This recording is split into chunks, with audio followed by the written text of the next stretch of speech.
let's get into game 2.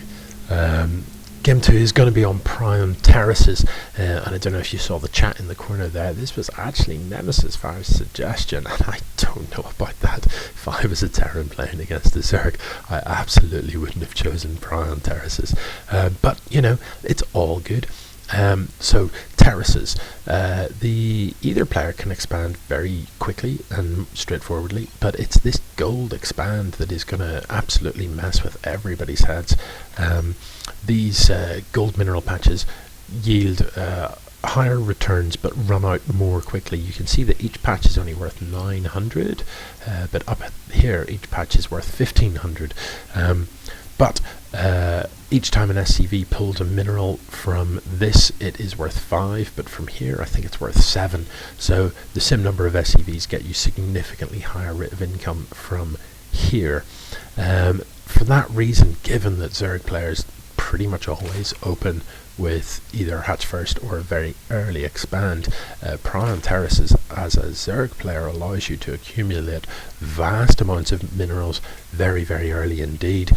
Now you can't match it with the gas, but you don't need gas to make lings, and everybody knows that ConfuseGamer does like a ling, although no lings in the last game, not really. So I will be watching with some curiosity to see how this plays out. Double gas coming down from NemesisFire. I think he's got a plan, and that pleases me a lot. Double gas this early. The first thing that springs to my mind is maybe Cloaked Banshee. Could be. Is ConfuseGamer going to scout? In the last game he did not send an Overlord into his opponent's base, so he was essentially playing blind. The Nidus play worked out very, very nicely for him indeed, but until that point he didn't really have a clue what was inside his opponent's base. So the gas is done, only pulling gas with 2 workers in the extractor, so he will not have enough gas for ling speed as soon as the spawning pool finishes up. As you can see, it is getting close to done, but only 30 gas so far, and it costs 100. So not looking to put on any sort of, not looking to do an early speed play by the looks of things, just getting this pull up really for queens and possibly for a handful of lings for some map presence. But look at the gas accumulating for NemesisFire. Let's get across the map and see what it's going to be. Single racks factory. I'm feeling banshees. Yeah, we'll soon find out. Is this worker going to create a starport as soon as he can afford it? He can afford it. I very much suspect he is. And there's the tech lab. Starport? No. Well, it just goes to show what I know. Oh, you dog. Oh, you dog. Proxy starport. He's building the starport on the other side of the map. This is going to be Hallionistic. Now, unfortunately, the position he's chosen to build this starport in isn't optimal. He needs a tech lab on the starport to be able to build banshees and indeed to research cloak. So he is going to fly that over a little bit so that he can do that. This could be devastating. Let's have a look inside the base of ConfuseGamer. He currently has no detection.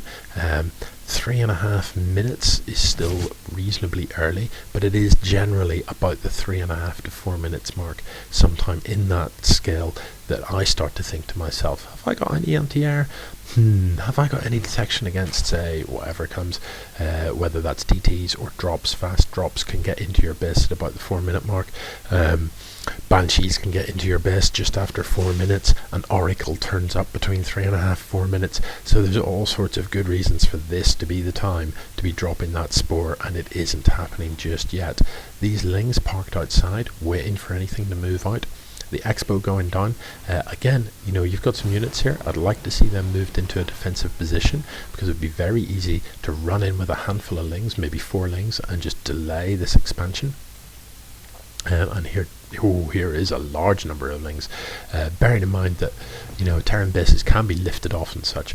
You don't want this to be cancelled if you can avoid it by lings. So having your units in place might keep that alive. Might not though, because ConfuseGamer at present 22 lings, That's a significant... Oh no, wait, hang on, I lie. 18 lings. That's still a lot of lings. Oh, a spore crawler, where is it?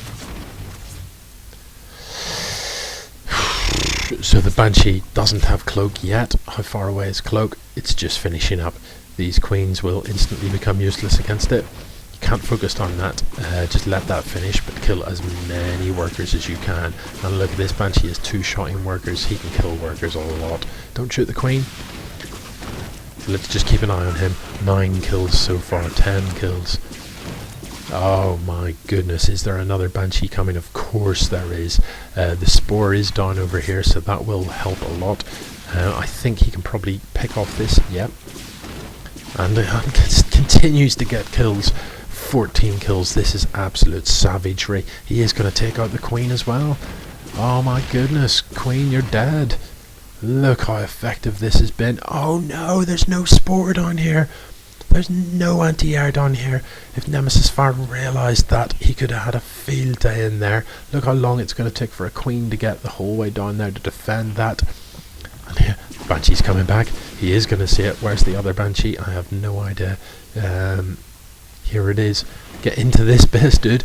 Look at... Whoa, my goodness, this is killing me. No, don't park there. Don't park there. I can see you.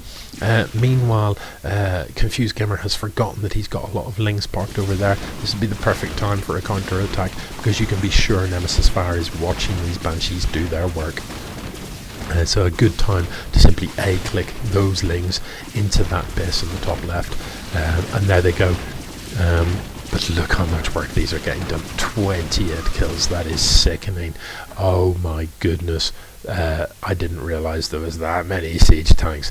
No suicide lings. All those lings did was leave a nasty Zerg stain at the top of the ramp. Oh my goodness. I think that's surely game. Let's have a look at the income tab and see what's happening here. That's a brutal sight. The Zerg marginalised in all sorts of ways. No gas income, a few hundred minerals compared to an overwhelming lead for the Terran.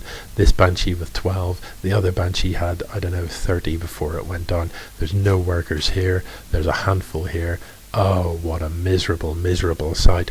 Let's take a look at what's going on. Yep, it is over. That cloaked Banshee. Oh, filth. Literally filth. So this is the point where, as the Terran, you say, I'm ahead. Now let's get further ahead. My opponent can't possibly come and attack me. He doesn't have the income. So I am well in the lead. Let's just tech up like an absolute boss and then walk across the map with a mighty army to deliver the death blow. Medivacs are up. A Doom drop could probably finish this game. Or indeed just the long slow march across the map. Your opponent definitely cannot match you in production. Give him long enough though and he will come back, because Zergs can. The rate at which they can produce workers is phenomenal.